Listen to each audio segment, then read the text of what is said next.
Bonjour à tous, merci de nous avoir rejoints. Je m'appelle Gaëlle, je suis salariée à l'AFM Téléthon et je serai le modérateur de cet apéro avec Cécile Martina qui va vous faire les présentations.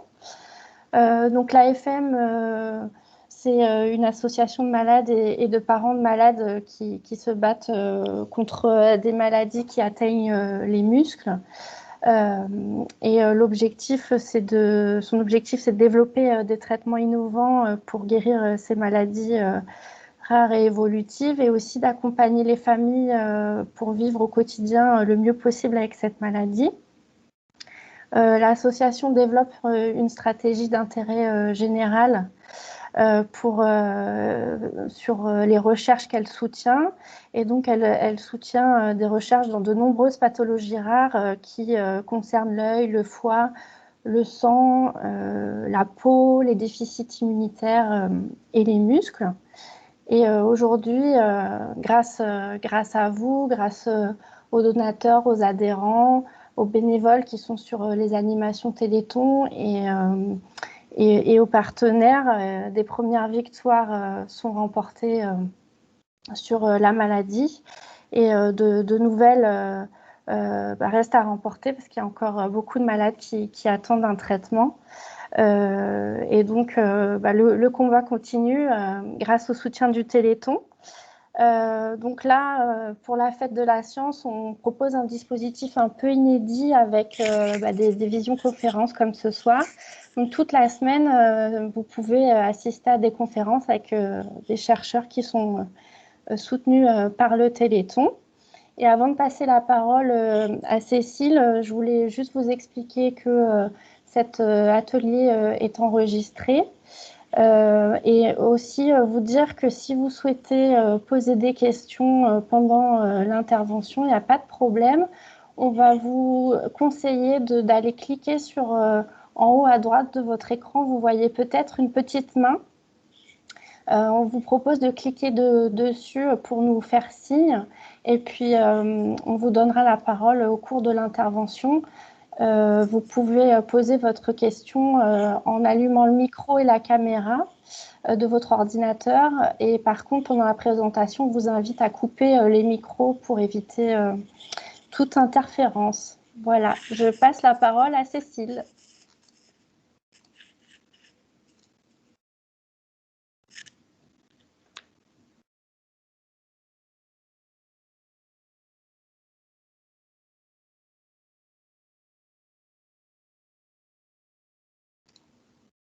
Cécile, c'est à toi.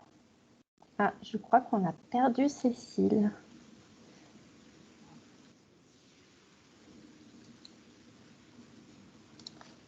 Elle se reconnecte, elle va nous rejoindre. Désolée pour ce petit incident technique. Si, en attendant que Cécile se reconnecte, si vous avez des questions sur l'AFM, n'hésitez pas.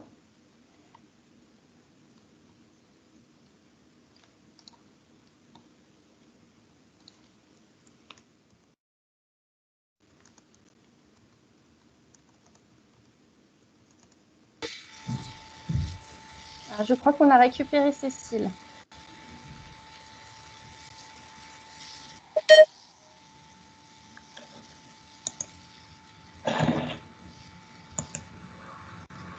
C'est bon, je suis de retour. Bah, c'est pas toi. Je t'entends plus du tout.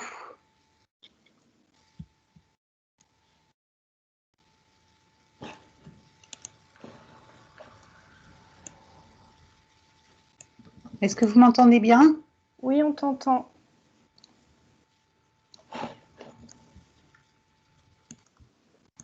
Est-ce que tu m'entends?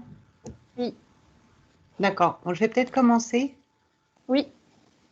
Mais déjà, bonsoir à tous. Merci d'être présents aujourd'hui. C'est vraiment un plaisir pour moi d'être ici et de pouvoir vous présenter un petit peu les différentes activités que l'on fait à ISTEM. Comme vous l'expliquait Gaëlle, n'hésitez pas à interrompre pour poser des questions. Je vais essayer d'avoir un langage assez simple, mais bon, vraiment n'hésitez pas à m'interrompre il y a des choses que vous avez du mal à comprendre. Donc, je vais juste couper ma caméra, moi, pour m'assurer qu'il voilà, y a plus de problèmes informatiques. Et je vais donc voilà, revenir un peu sur la... je vais vous faire, avant de commencer vraiment dans le vif du sujet de ce qu'on fait à ISTEM, je voudrais juste faire quelques petits rappels. Le rappel, en fait, c'est surtout qu'est-ce qu'une maladie génétique?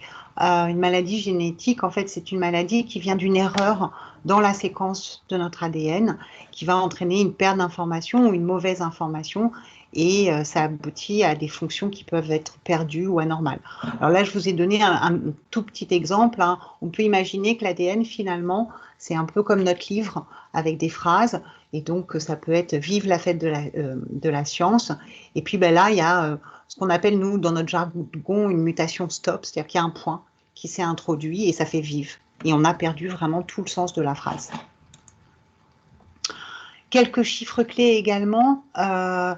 On estime aujourd'hui à peu près plus de 6000 maladies génétiques rares. Au total, c'est à peu près 8000 maladies rares, mais 80 sont génétiques. Les chiffres les plus parlants, c'est 3 millions, même si on parle de maladies rares parce qu'elles touchent que peu de personnes.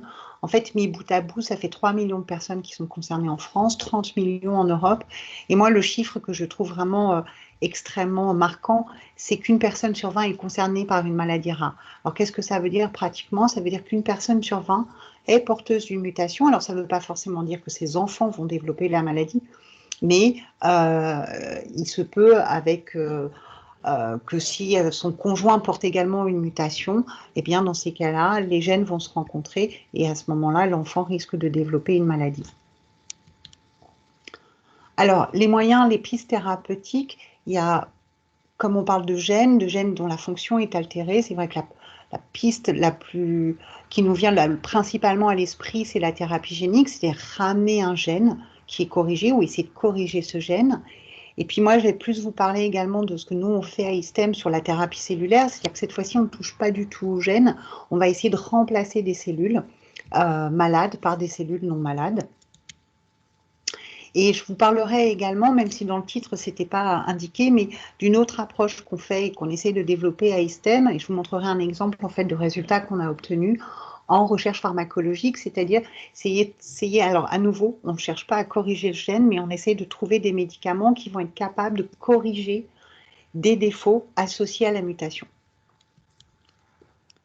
Alors, dans la grande sphère de l'AFM, il y a plusieurs instituts en fait, qui sont financés grâce à la générosité des donateurs. Donc, cette année, c'est une année importante pour toute la sphère en fait, AFM parce que ce sont les 30 ans du Généton. Donc, le Généton, c'est un institut qui est vraiment dédié à la thérapie génique. Il y a également l'Institut de myologie sur Paris qui, lui, est plus dédié à l'étude du muscle et qui travaille également sur les approches de thérapie cellulaire et thérapie génique. Hyposkésie, qui est un laboratoire en fait qui travaille sur tout ce qui va être l'industrialisation de ces procédés de thérapie génique.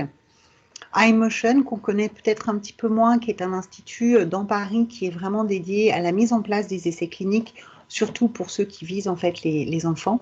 Et puis en fait ISTEM, donc ISTEM, on va rentrer dans le cœur du sujet, je vais vous présenter un petit peu les différentes activités qu'on fait à ISTEM. Alors voilà, déjà on se trouve ISTEM. Donc on est vraiment sur le campus très proche de l'AFM et du Généton. Et nous, on est dans ce qu'on appelle le bâtiment du CRCT. C'est un bâtiment qui a été construit qui a été fini d'être construit en 2015, dans lequel on a aménagé depuis 2015.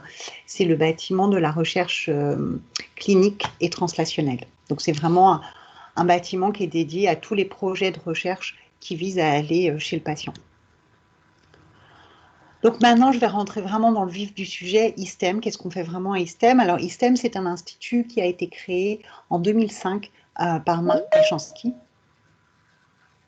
Et Marc Péchanski, il est neurobiologiste de formation, il est médecin, et il a beaucoup travaillé sur une maladie également génétique, la maladie de Huntington, qui est une maladie neurodégénérative.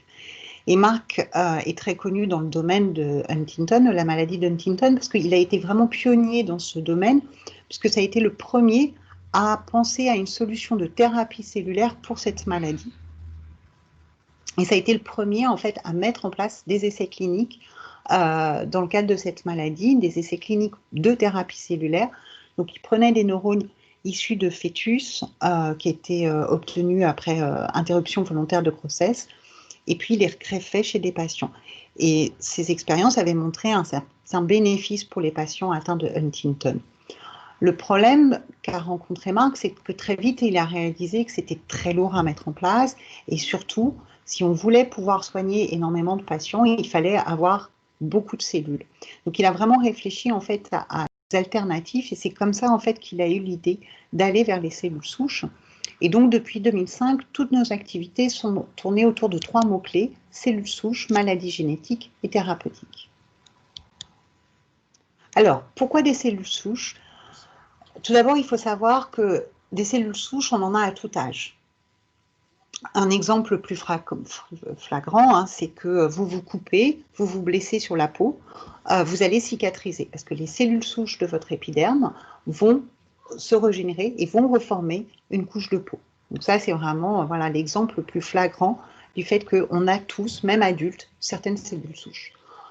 Ces cellules souches, elles présentent 2 grandes propriétés, c'est qu'elles sont capables de se multiplier, c'est ce qu'on appelle l'auto-renouvellement, elles sont capables de se multiplier en théorie à l'infini, et elles ont donc cette capacité de pouvoir donner naissance à une cellule qui est beaucoup plus mature. Là, je vous ai donné l'exemple de la peau. En fait, on a une cellule qui va être immature, on se coupe, cette cellule va recevoir des signaux et va se transformer en kératinocyte, la cellule de l'épiderme. Mais tout au long en fait, de notre développement, on a des cellules souches, pas forcément dans la même quantité. C'est clair que nous, adultes, on a des cellules souches en moindre quantité. Et puis, elles ont aussi des capacités différentes en fonction du stade, que ce soit de multiplication, mais également ce qu'on appelle de différenciation. Donc, c'est cette notion de donner naissance à une cellule plus spécifique. Et donc, nous, au laboratoire, on s'est très vite intéressé à un type bien particulier de cellules souches qu'on appelle les cellules souches embryonnaires, parce que ce sont vraiment ces cellules, ça correspond à cette petite boule de cellules vertes ici, qui vont être capables de générer l'ensemble des cellules que forme notre organisme. Et elles ont, alors attendez, hop, je démarre la petite vidéo, et capacité, alors là c'est un exemple, on a pris quelques cellules souches embryonnaires et vous voyez comment elles se multiplient très rapidement dans une boîte de culture. Et elles sont donc capables de générer l'ensemble des cellules que forme un organisme. Donc, ça correspond à du matériel qu'on peut appeler totalement immortel. Donc, comme je le disais, elles se multiplient à l'infini et elles peuvent donner naissance donc, à tous les types de cellules. Donc, en fait, c'est comme un peu des recettes de cuisine. Il faut essayer de trouver la recette de cuisine qui va permettre de les transformer en cellules de l'œil, en neurones, en cellules de la peau, en cellules d'os, en cellules musculaires, en cellules cardiaques, en cellules même du sang. Alors, l'origine des cellules souches, qu'on appelle donc pluripotentes, c'est-à-dire qu'elles ont cette capacité de donner tous les types cellulaires d'un organisme, on a vu que les premières, c'était les cellules souches embryonnaires humaines. Alors, le souci, c'est que éthiquement, on touche à des embryons et que ça soulève énormément de questionnements, d'interrogations éthiques.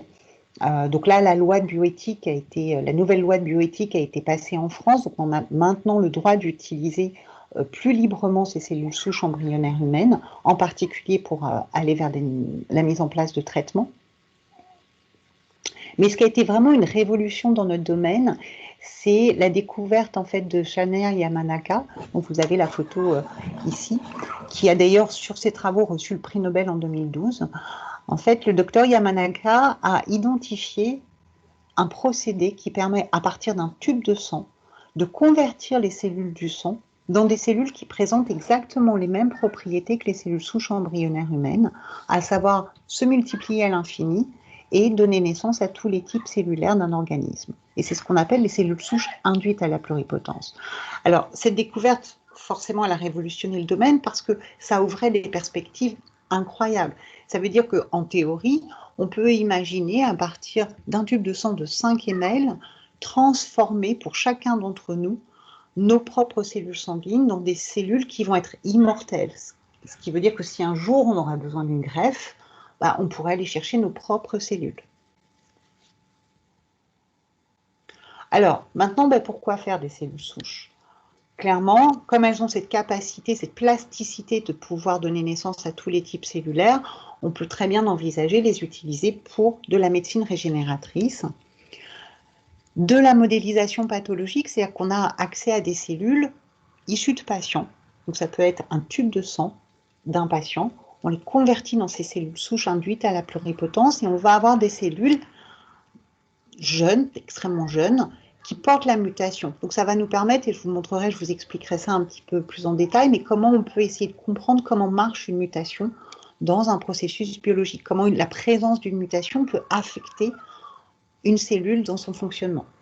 Et puis bien sûr, comme elles sont immortelles, elles correspondent à une source illimitée de matériel, donc on peut les utiliser pour aller faire de la recherche de médicaments. Alors notre premier objectif, nous au laboratoire, c'est d'apprendre à maîtriser ces cellules souches. Alors c'est un petit peu comme, voilà, comme quand on se retrouve devant la carte du métro de Tokyo. Alors tout à l'heure je parlais de recettes de cuisine, là je parle plus de transport, c'est-à-dire trouver le bon chemin qui va permettre de convertir ces cellules dans des cellules vraiment qui nous intéressent, à savoir soit des cellules de l'os, soit des neurones, soit des cellules de la peau, des cellules cardiaques et des cellules musculaires, du muscle. Et c'est vraiment, alors on peut soit imaginer ça comme une recette de cuisine. Souvent, moi, j'explique que les cellules souches pluripotentes, enfin les cellules souches embryonnaires humaines, ça peut être, on peut considérer ça comme du bœuf, par exemple, et en fonction de comment on lui fait, comment on l'assaisonne, on peut avoir soit un rôti bœuf, soit un bœuf bourguignon, ou alors on peut également imaginer, voilà, comme prendre un transport et aller d'un point A à un point B. Il faut vraiment qu'on trouve exactement le bon chemin qui va nous permettre d'aller vers le type cellulaire qui nous intéresse. Alors maintenant, je vais vous présenter un petit peu ce qu'on fait plus au laboratoire. Donc tout à l'heure, je vous ai parlé de la thérapie cellulaire. On a 2 grands programmes en fait au laboratoire qui visent donc à utiliser ces cellules immortelles, à la fois dans le cas de rétinopathie. Et donc, je vais vous montrer, en fait, l'équipe en charge de ce projet, qui est dirigée par Christelle Monville, a trouvé la recette qui permet de convertir ces cellules pluripotentes dans des cellules de la rétine. Et donc, l'essai clinique est actuellement en cours pour voir comment ces cellules vont être capables de réparer l'œil qui commence à dégénérer. Et puis, un autre projet sur lequel on travaille également, c'est basé également sur une autre recette de cuisine qui permet de convertir ces cellules souches pluripotentes, cette fois-ci dans des cellules de l'épiderme, c'est faire de la peau artificielle en laboratoire pour pouvoir faire des pansements pour des ulcères cutanés. Donc voilà, c'est un peu plus en détail ces 2 programmes. Alors on leur a donné chacun des noms, donc il y a le programme PACE pour l'épiderme et le programme STREAM pour l'œil. Et en fait, c'est vraiment, alors on n'injecte pas des cellules comme ça, on essaye vraiment de faire quelque chose qui soit structuré. Donc pour la peau, on convertit nos cellules souches embryonnaires humaines dans des kératinocytes qu'on va mettre sur une membrane de fibrine. Et en fait, va se former un épithélium pluristratifié. Donc c'est vraiment... L'idée, c'est d'avoir cette peau et de pouvoir en fait en faire des pansements pour aider les patients atteints de drépanocytose à mieux cicatriser leurs ulcères cutanés. Dans le cas de l'œil, c'est à peu près le même principe. On convertit donc nos cellules souches embryonnaires humaines dans des cellules de l'épithélium rétinien. On le met sur une membrane pour vraiment donner en fait une structuration à ce produit. Et l'idée, c'est de l'appliquer en fait à des patients qui sont atteints d'une maladie génétique affectant la vision, qui est la rétinite pigmentaire. Alors, si je reprends l'exemple de l'œil, ça vous illustre aussi, mais c'est exactement la même chose pour la peau, hein, que ce qu'on est en train de faire actuellement sur la rétinite pigmentaire peut s'appliquer également pour d'autres pathologies, pas forcément d'origine génétique, hein, mais par exemple, on connaît tous la dégénérescence maculaire liée à l'âge. Et en fait, ces 2 pathologies sont liées à la perte de cette couche de cellules que vous voyez ici, qui est vraiment à la base, au fond de l'œil, qui est donc cet épithélium rétinien et qui sert vraiment de support à toutes les fonctions de l'œil. Et donc l'idée, c'est de pouvoir réparer ça. Donc il est évident que le produit thérapeutique qu'on est en train de développer pour les rétinites pigmentaires pourrait à plus ou moins long terme être utilisé pour de la DMLA. Donc voilà un petit peu comment ça fonctionne. Donc c'est cette recette de cuisine. Alors comme ça a l'air tout simple, mais il faut savoir que c'est un projet, je vous montrerai, qui a duré quand même à peu près une dizaine d'années avant qu'on puisse aller chez le patient. Donc voilà, on a la recette de cuisine qui nous permet de convertir ces cellules souches embryonnaires humaines dans cet épithélium reptilien. On utilise une membrane amniotique parce que c'est quelque chose qui est régulièrement utilisé pour des traitements sur la cornée en particulier. Donc voilà, c'est quelque chose dont on sait qu'on peut l'utiliser en clinique. Voilà à quoi ressemble le produit, notre produit. Et puis l'idée, c'est de l'injecter donc à la base de l'œil. Alors c'est un essai pour l'instant de phase 1-2, c'est-à-dire que c'est surtout un essai qui vise à évaluer l'innocuité de notre produit, sa tolérance et un petit peu son efficacité. Ça, c'est pour vous montrer, alors même si je n'ai pas forcément mis l'échelle de temps, mais alors l'idée, je ne vais pas détailler toute cette diapositive qui est très complexe, mais c'est pour vous montrer la multitude d'étapes et le fait que c'est vraiment une très longue route pour aller en fait d'une découverte en laboratoire jusqu'au patient. Donc dans le cadre de l'essai sur la rétine, il a fallu à peu près une dizaine d'années entre les premiers résultats obtenus au laboratoire et l'essai clinique, donc pour lequel en fait on a démarré extrêmement récemment, hein, parce qu'on a eu l'autorisation de l'essai clinique en janvier 2019. Alors voilà vraiment à quoi ressemble le greffon. L'idée, c'était comme une carte SIM. Ça fait exactement la même taille qu'une carte SIM de nos portables, hein. On l'a inclus ici, comme vous pouvez le voir dans le petit film, dans de la gélatine, pour qu'elle soit un peu plus facilement manipulable. On coupe un petit coin ici pour pouvoir vraiment bien l'orienter. Et puis ensuite, alors pareil, on a travaillé avec des ingénieurs qui nous ont développé un système vraiment bien spécifique pour pouvoir plier sans le casser cette petite carte SIM et puis pour pouvoir l'injecter. Donc il y a une bulle d'air qui est créée à la base de l'œil pour pouvoir en fait l'injecter à la base de l'œil. Alors, je vous invite, si vous voulez en savoir plus, à écouter ma collègue Christelle Monville demain, pareil, dans le cadre des apéros du laboratoire. Et ce que je vais faire, c'est que je vais juste vous partager rapidement. Alors, est-ce que vous voyez bien ma vidéo ou pas? Là, les bénéfices que j'ai pour le... Je vais essayer peut-être de vous repartager mon écran. Hop. Voilà. Donc, il s'agit de la première patiente, en fait, qui a été transplantée. Donc, ici, vous avez ma collègue Christelle Monville. Et là, c'est la première patiente qui a été transplantée et qui va vous parler un petit peu de son ressenti sur les premiers effets.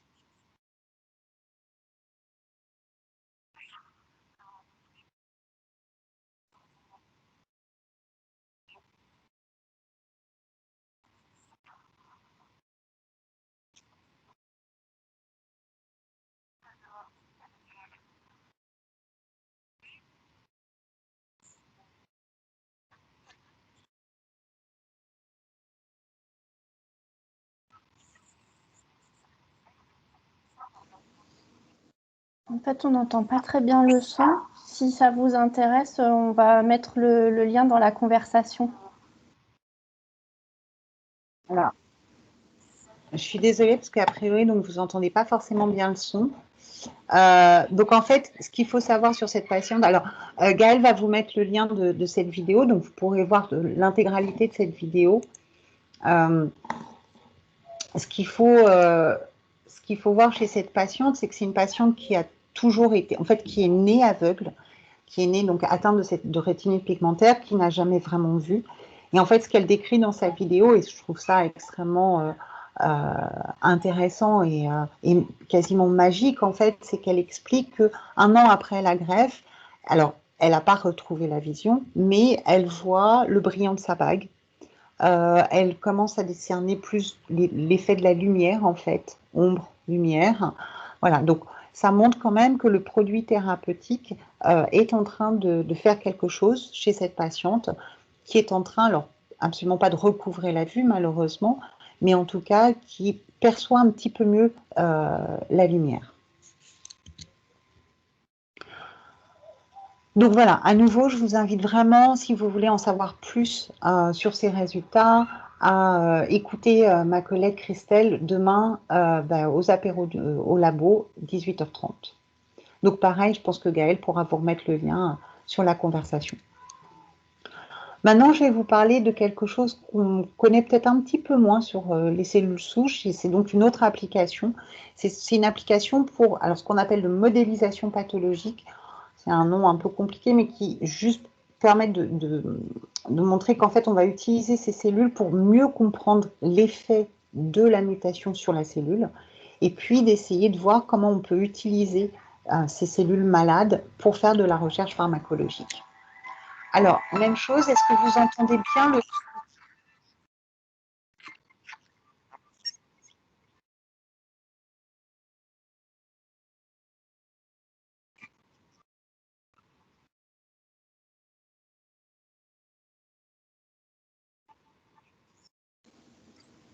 On n'entend pas très bien. Enfin, moi, en tout cas, j'entends pas très bien.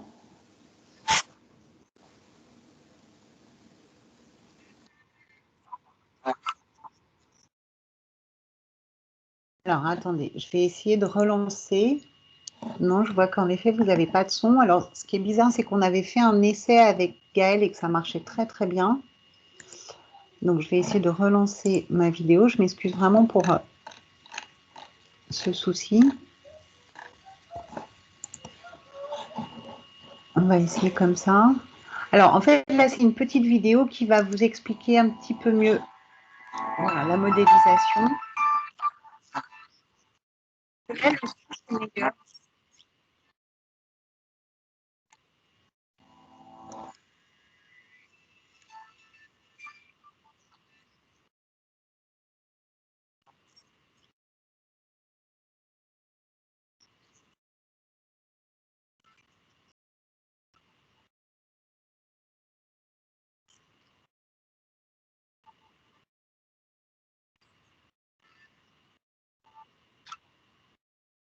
Donc, il n'y a toujours pas de son. Je vais essayer de voir ici, volume. Pourtant, là, il est élevé.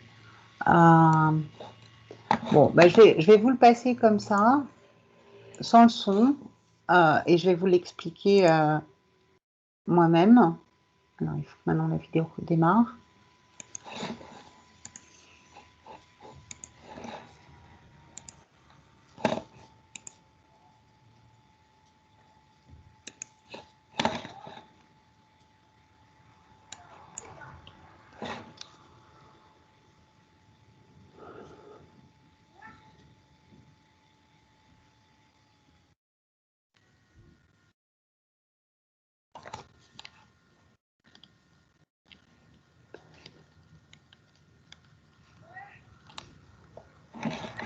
Alors, je suis désolée.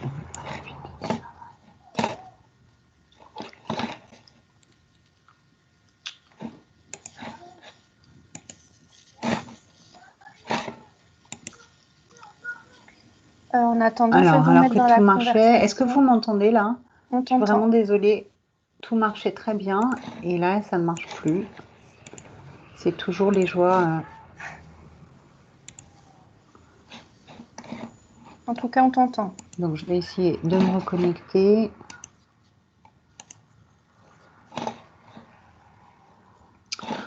Alors, hop.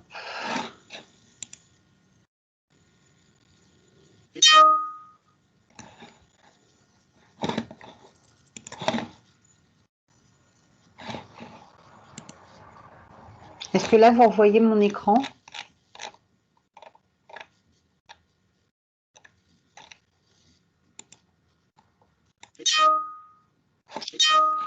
Non, alors.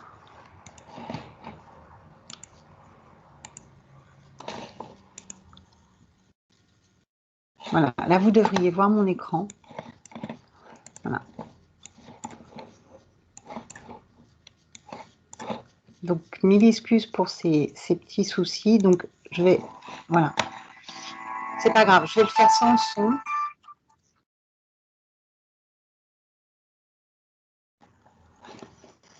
Donc, en gros, voilà, on parle d'une mutation génétique. C'est le petit point qui est en rouge.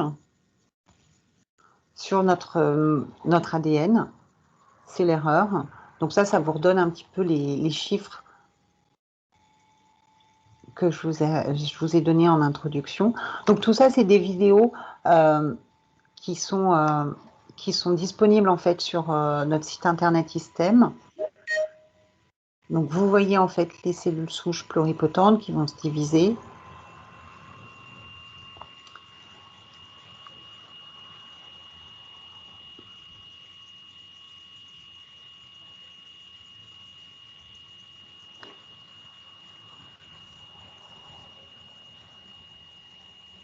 Et ensuite, on peut les transformer. Voilà, alors elles se divisent. Et ensuite, donc c'est la différenciation. Donc, voilà, on peut les transformer en neurones, en différents types de neurones. Hein. Ça peut être des neurones du cerveau, des neurones de la moelle épinière, kératinocytes, mélanocytes, cellules de l'œil. Et puis, on peut comme ça comprendre, en comparant des cellules saines avec des cellules malades, en quoi la mutation affecte en fait, ou soit induit de la mort par exemple, ou alors affecte vraiment le bon fonctionnement de la cellule. Et c'est ce qu'on appelle en fait des biomarqueurs, c'est vraiment identifier des défauts en fait dans ces cellules qu'on va pouvoir utiliser ensuite pour faire de la recherche de médicaments. Alors la recherche de médicaments, c'est un petit peu comme la pépite d'or, chercher la pépite d'or. On peut partir de 1 million de composés et il faut qu'on trouve la pépite qui permet de soigner les cellules malades. Alors pareil, je vais vous montrer un petit film. Donc, je ne vais pas m'embêter la vie avec le son. Hein. Donc, nous, on utilise beaucoup d'imagerie et beaucoup de robots au laboratoire. Je vous montrerai d'autres vidéos. Donc ici, en fait, on a ce qu'on appelle des plaques de culture dans lesquelles on a mis nos cellules malades. Voilà, et on a des robots comme ça qui nous permettent de mettre la même quantité de cellules par petit puits. Et là, on va traiter ces cellules donc, qui sont malades avec différents composés pharmacologiques. Alors, on laisse agir ces composés et ensuite, on va regarder avec des microscopes automatisés vraiment ce que font ces composés. Alors là, par exemple, ça peut être, est-ce qu'un composé va permettre d'augmenter la survie des cellules? Là, il se trouve que ce sont des neurones moteurs. Est-ce qu'on peut identifier des composés qui vont augmenter la survie de neurones? Maintenant, on peut regarder beaucoup d'autres paramètres. Est-ce que ça peut permettre d'augmenter la fonction d'une cellule? Est-ce que ça peut permettre de changer la taille d'une cellule? Voilà. Et ce qui est pratique avec tous ces robots, c'est qu'on peut vraiment tester en parallèle beaucoup de composés. Et ensuite, on analyse. Donc, on va avoir nos contrôles positifs, les contrôles négatifs, et puis on va identifier des composés qui ont un effet, qui ont une bonne efficacité. Alors ensuite, il faudra qu'on teste, voilà, qu'on sélectionne parmi ces composés ceux qui ont la meilleure action, ceux qui ont le moins de toxicité. Peut-être devoir les valider aussi à l'aide de modèles d'animaux. Et puis, ça nous permettra aussi de, comme ça, aller chez des patients avec un médicament. Donc ça, c'est des petits films qui sont explicatifs. Alors, il faut savoir que l'ensemble de nos résultats nous a permis déjà d'aller en clinique, alors en particulier dans 2 maladies, le syndrome neurodégénératif de Phelan-McDermid et également une maladie neuromusculaire, la myotonie de Steiner. Donc ça, je reviendrai, je vous donnerai un peu plus de détails. Donc en fait, ces résultats ont été obtenus, voilà, on est parti de cellules souches pluripotentes induites, obtenues à partir d'un tube de sang de patient, qu'on a converti dans des cellules d'intérêt, on a obtenu des nouveaux modèles sur lesquels on a identifié des défauts, et puis on a criblé donc des composés qui étaient déjà sur le marché, et ça nous a permis d'identifier des composés qui pouvaient corriger les défauts qu'on observait en fait dans ces cellules malades, et ça nous a permis de pouvoir aller à l'essai clinique. On a également d'autres programmes qui nous ont permis pour lesquels il y a des essais cliniques également en cours dans le cadre de la progéria, l'ataxie de Friedreich, et puis voilà les programmes qui sont en cours de développement, donc l'hémiopathie des ceintures, l'amyotrophie spinale infantile, la myopathie de Duchenne et puis la neurofibromatose de type 1. Alors, je vais vraiment vous donner plus d'informations, enfin, je vais prendre juste un exemple. Et l'exemple, en fait, paradigmatique de ce qu'on a fait, c'est vraiment les résultats qu'on a obtenus sur la myotonie de Steinert. Donc, il faut savoir que c'est une maladie neuromusculaire. C'est considéré comme l'une des maladies les plus communes chez l'adulte de dystrophie musculaire. Donc, il y a plusieurs formes. Une forme très sévère, congénitale, une forme juvénile et puis une forme adulte. C'est une maladie rare, mais pas si rare que ça. Quand on regarde la prévalence, hein, ça fait 1 pour 8000. Alors, la prévalence est très variable en fonction en fait, des régions. Au Canada, en particulier, à côté du lac Saint-Jean, autour du lac Saint-Jean, il y a une prévalence qui est beaucoup plus faible, enfin beaucoup plus élevée, pardon, que dans d'autres régions. Mais en France, on estime à peu près à 5000 patients touchés par cette maladie. Et c'est une maladie pour laquelle, alors même si la mutation a été identifiée dans les années 90, il n'y a toujours pas de traitement curatif. Donc, on est parti en fait à nouveau de ces fameuses cellules souches pluripotentes, donc ces cellules induites à la pluripotence à partir d'un tube de sang prélevé chez des patients. On les a transformées dans des nouveaux modèles, on a identifié des défauts, et puis on a fait ce qu'on appelle du repositionnement. C'est-à-dire que pour aller plus vite, on a utilisé des médicaments qui étaient déjà sur le marché, qui étaient déjà commercialisés, pour essayer de voir si on était capable d'identifier des composés qui étaient capables de modifier les défauts qu'on observait. Et c'est comme ça qu'on a pu identifier la metformine. Alors la metformine, c'est un antidiabétique couramment prescrit. Et on a en effet observé que la metformine, alors la metformine ne corrige pas la mutation, hein, mais va modifier les conséquences de la présence de la mutation. Et donc c'est sur la base de nos résultats qu'un essai clinique de phase 2 a été lancé.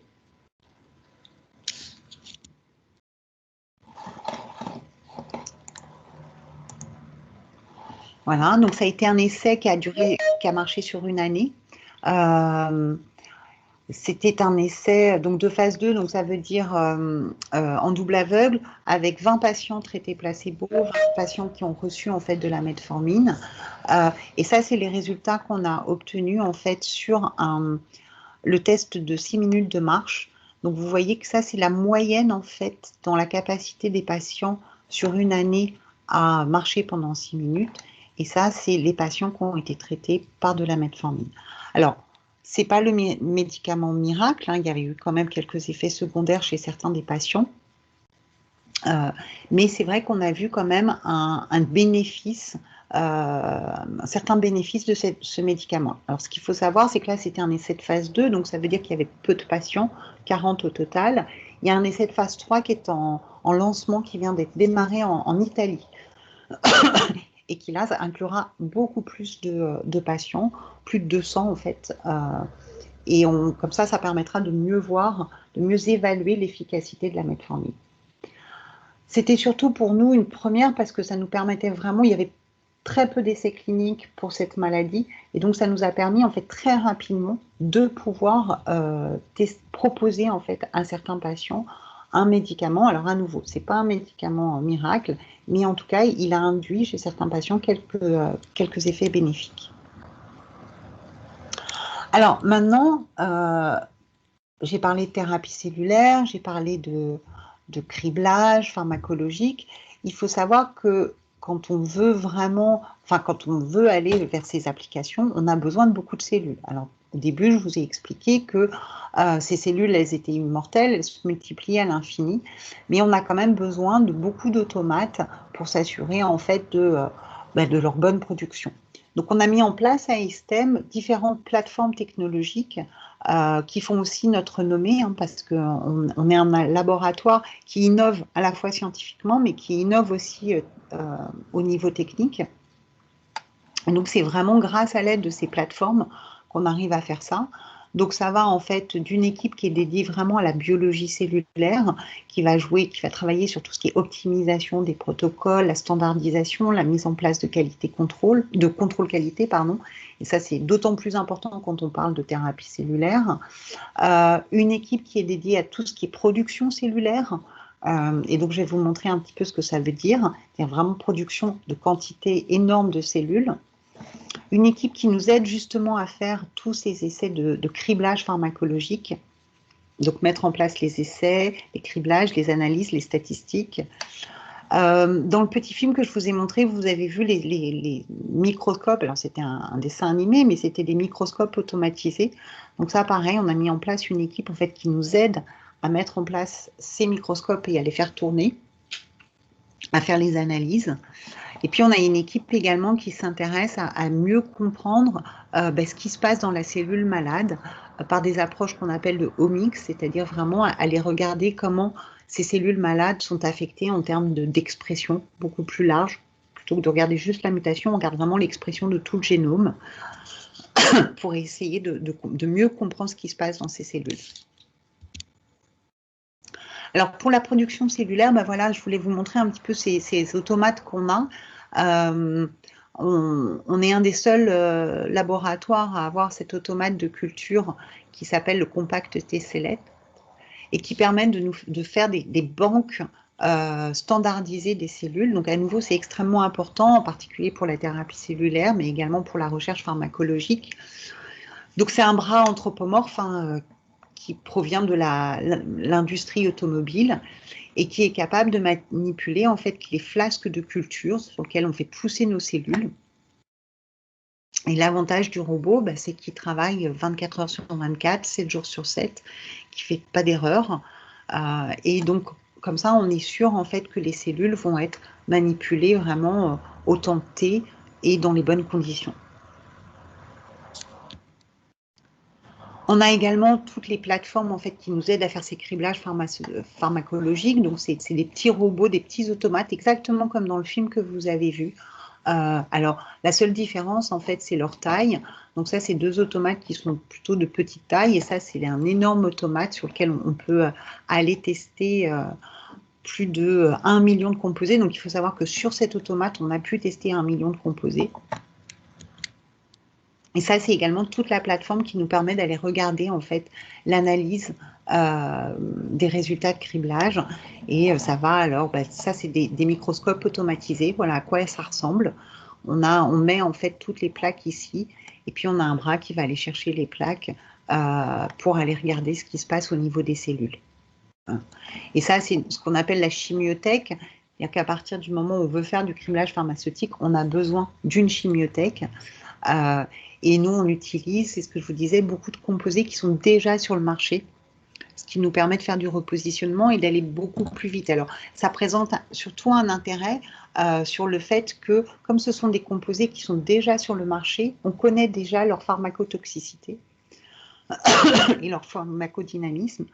Donc, en fait, il y a beaucoup de tests qu'on n'est plus obligé de faire, que les agences réglementaires ne nous obligent plus de faire, et donc on peut aller beaucoup plus vite chez les patients.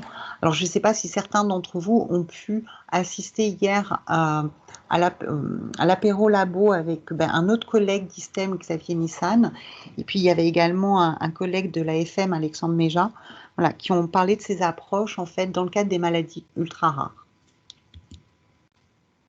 Et voilà, ISTEM. Donc, ISTEM, ça correspond à peu près à 80 personnes. Donc, ici, vous avez Marc Péchanski. Moi, là, il y a Christelle Monville, dont je vous ai beaucoup parlé. Moi, je suis ici.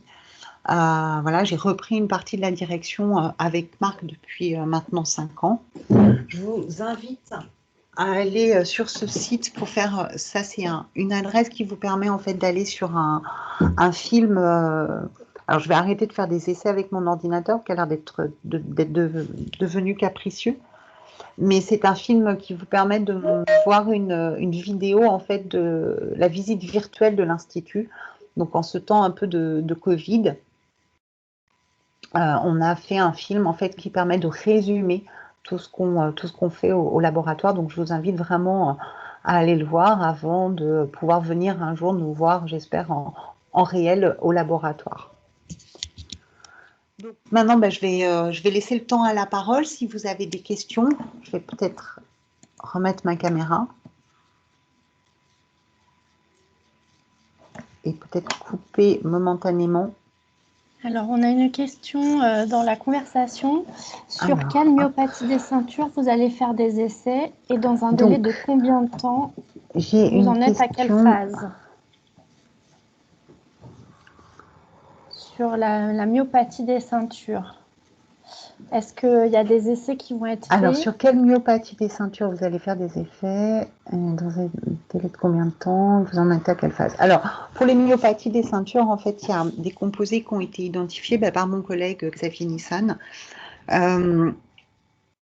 Il faut encore qu'on valide les résultats par des expériences dans d'autres modèles.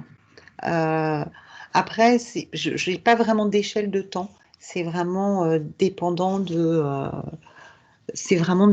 en fait des résultats qu'on va obtenir dans ces autres modèles pour essayer de voir si ça peut aller vite ou pas. Et pour les myopathies des ceintures, sur quel type de myopathie des ceintures? Ils travaillent essentiellement sur les mutations FKRP et l'alpha-sarcoglycane aussi. Je ne sais pas s'il y a d'autres questions. Alors, le problème, Gaëlle, c'est que je ne t'entends pas. Alors, j'en vois pas là. Je ne vois pas de main levée. Alors, la calpaïne, à ma connaissance, ils sont pas encore en train de travailler dessus. Ils vont travailler dessus. Mais ça vous montre justement la difficulté qu'on a sur ces pathologies. Hein. C'est que dans le cas des myopathies des ceintures, il y a un nombre incroyable de gènes qui sont impliqués. Et c'est vrai que pour chacun des gènes, il faut quasiment mettre en place une équipe de recherche dessus. Alors, est-ce que la thérapie cellulaire pourrait permettre de régénérer les muscles abîmés? Alors ça, c'est une excellente question. Il y a eu beaucoup par le passé, ça fait à peu près, allez, on va dire une trentaine d'années que on s'intéresse à la thérapie cellulaire pour le muscle. Alors là, vous donnez l'exemple de la radiothérapie, mais ça peut être même dans le cas d'une maladie génétique qui touche le muscle. C'est peut-on utiliser la thérapie cellulaire de façon générale pour traiter un muscle? Tous ces essais n'ont pas forcément été tous très concluants. Alors, c'est pas vrai, il y a certains essais qui marchent très bien. C'est le cas de l'OPMD. Donc, l'OPMD, c'est une pathologie qui touche un tout petit muscle au niveau des paupières. Et là, ça marche très bien. Donc, c'est une maladie génétique où là, le groupe de Capucine Trollet à l'Institut de myologie, avec Vincent Moulier et Gilles Porter-Brown, ont vraiment mis en place tout un programme de thérapie cellulaire qui donne des résultats assez prometteurs.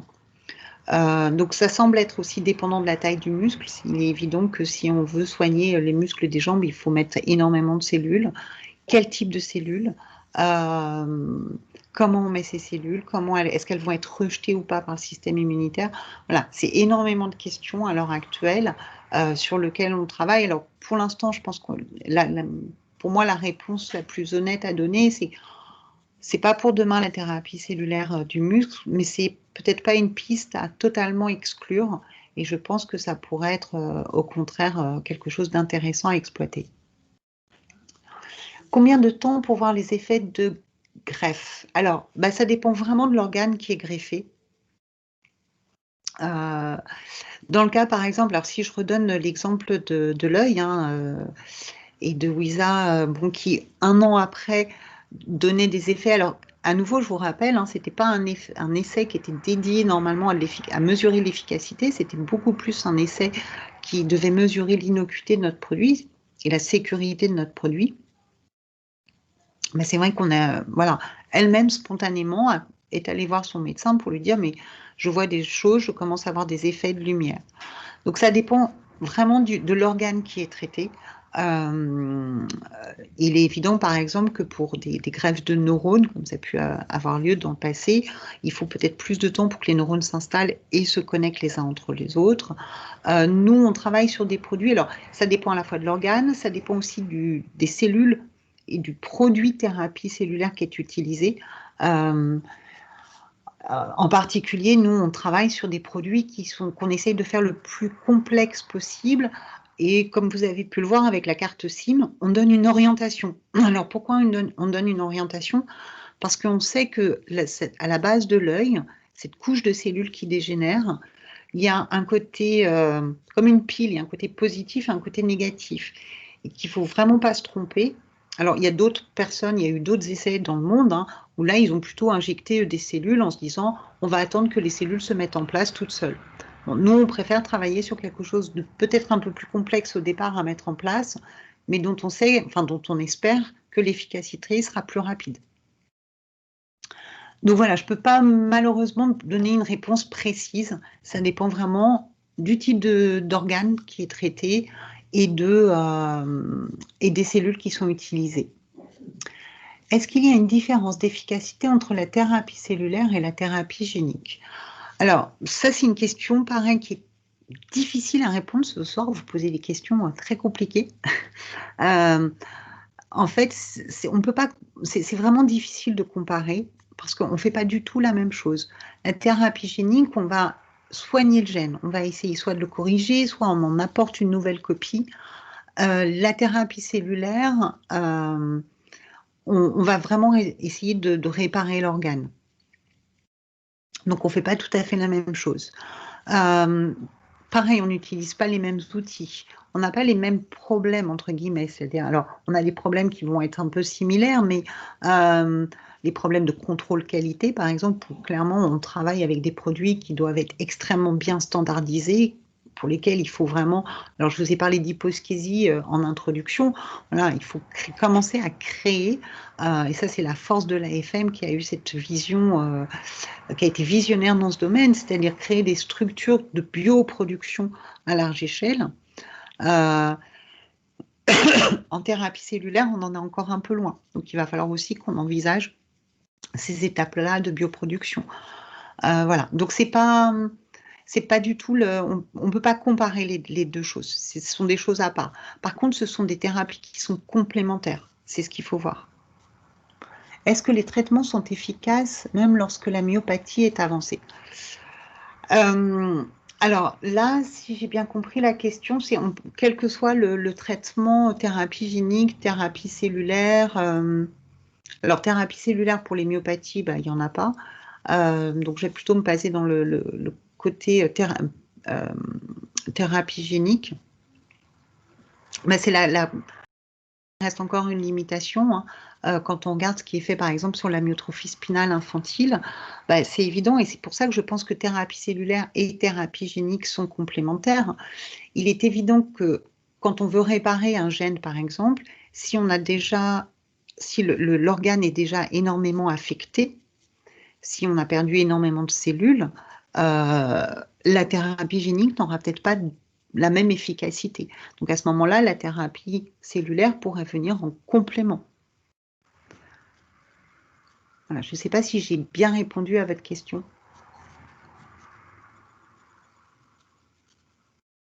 Alors, à nouveau, je suis désolée, mais j'ai l'impression que mon son ne fonctionne plus. Alors, on a une autre question. Là, on a un retardataire. Alors, je vais le faire rentrer. Alors... Donc, est-ce qu'il est possible d'injecter des cellules modifiées génétiquement pour réparer les organes abîmés dus à une mutation génétique? Gaëlle, est-ce qu'il y a d'autres questions? Oui, il y a une question de Joséphine. Est-ce qu'il est possible d'injecter des cellules modifiées génétiquement pour réparer les organes abîmés dus à une mutation génétique?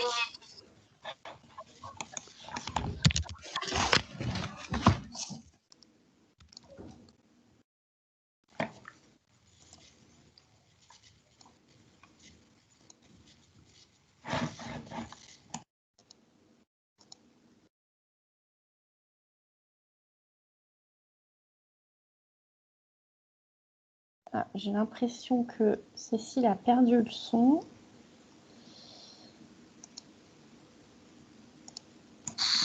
Ah, ça y est, c'est bon. J'ai l'impression que j'ai résolu mon problème. Est-ce qu'il est possible d'injecter des cellules modifiées génétiquement pour réparer les organes abîmés? Oui, alors tout à fait. Ça illustre à nouveau la combinatoire thérapie génique et thérapie cellulaire. Alors, le meilleur exemple que je puisse vous donner, en tout cas, un des exemples lequel on en a beaucoup parlé, c'est cet enfant, je ne sais pas si ça vous rappelle quelque chose, un petit garçon italien qui avait une maladie génétique de la peau, musculeuse, et qui a été greffé en fait avec des cellules de sa peau qui avaient été génétiquement corrigées. Et en fait, le petit garçon maintenant a 7 ans, 7 ou 8 ans. Il a bien grandi, les greffes ont bien pris. Et ça a été vraiment un succès incroyable de thérapie cellulaire combinée à de la thérapie génique.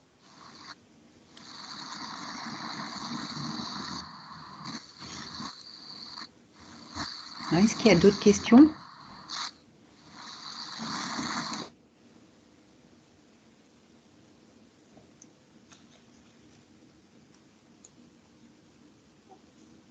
Alors, je ne sais pas s'il y a d'autres questions de la part de tout le monde.